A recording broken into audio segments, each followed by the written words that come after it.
Hello everyone, দাদা ভাই চ্যানেলে আপনাদের স্বাগতম। আপনারা বুঝতেই পারছেন আমরা আজ সোজা চলে এসেছি বেলুড় মঠে। চলুন দেরি না করে শুরু করা যাক। আমরা প্রথমে এসেছিলাম কুটিঘাটে ঘুরতে, এসে বেলুড় মঠের ভিউটা দেখে আমরা সোজা লঞ্চে করে চলে এলাম সেই বেলুড় মঠে। আমরা চলে এসেছি বেলুড় মঠ লঞ্চ ঘাটে। চলুন সময় নষ্ট না করে সরাসরি বেলুড় মঠে প্রবেশ করি। আমরা প্রবেশ করে গেলাম বেলুড় মঠে। খুবই অসাধারণ, শান্ত, মনোরম একটা পরিবেশ। আপনারা যারা ঘুরতে বেরোতে চাইছেন তাদের উদ্দেশ্যে বলছি, এখানে কোনো রকম টিকিট নেই, পুরো সম্পূর্ণটাই ফ্রি অফ কস্টে। আপনারা চাইলে অবশ্যই এখানে আসতে পারেন। আর এখানের সত্যি চারিদিকের পরিবেশটা শান্ত আর খুবই অসাধারণ একটা ভিউ। আপনারা এই সুন্দর পরিবেশটা চারিদিকের দেখতে থাকুন।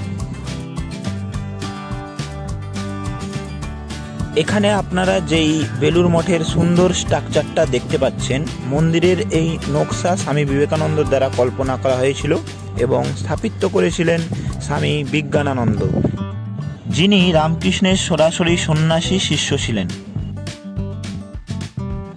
অন্যান্য মন্দিরের তুলনায় এইখানকার টাইম টেবিলটা একটু অন্যরকম। সকাল 6টা থেকে 11টা 30 এবং বিকাল 4টা থেকে 8টা 30 পর্যন্ত।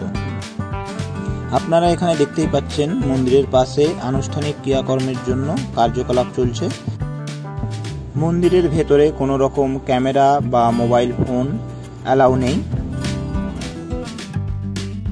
মন্দিরের চারিপাশটা খুবই সুন্দর। আপনারা দেখতে থাকুন মন্দিরের চারিপাশের সেই সুন্দর সুন্দর দৃশ্য। আর এর সাথেও ভিডিওটা কেমন হয়েছে কমেন্ট করে জানাতে ভুলবেন না। এরকম ভিডিও নিয়ে আমরা আসবো আপনাদের কাছে। আর তারই সাথে আমাদের চ্যানেলটি লাইক, সাবস্ক্রাইব ও বেল আইকন প্রেস করতে ভুলবেন না, কারণ আপনাদের লাইক ও সাবস্ক্রাইব আমাদের এইরকম ভিডিও করতে আরও উৎসাহ দেয়।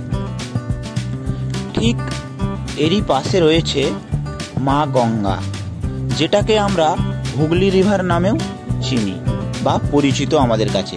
এখানে যে ফাঁকা মাঠটা দেখতে পাচ্ছেন, এরই পাশ দিয়ে বয়ে চলেছে মা গঙ্গা। চলুন আমরা আস্তে আস্তে দেখতে থাকি সেই পাশ দিয়ে বয়ে চলা গঙ্গার প্রাকৃতিক পরিবেশ। আজকের মতো টাটা গাইস, চলুন আমরা এখানেই ভিডিওটা শেষ করছি।